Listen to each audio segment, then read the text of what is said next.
வைகுண்ட ஏகாதசி பெருவிழாவை முன்னிட்டு புதன்கிழமையன்று மோகினி அலங்காரத்தில் நம்பெருமாள் எழுந்தருளி பக்தர்களுக்கு சேவை சாதித்தார்.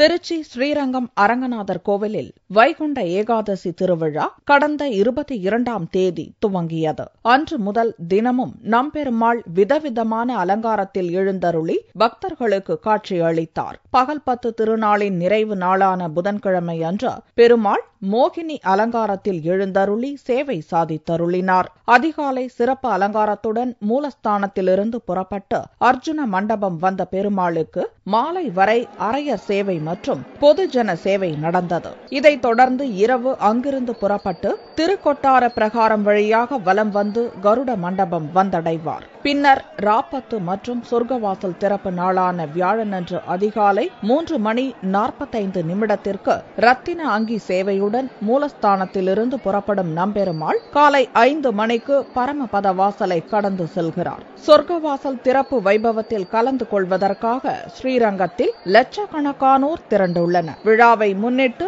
பாதுகாப்பு பணியில் ஆயிரக்கணக்கான போலீசார் ஈடுபட்டுள்ளனர்.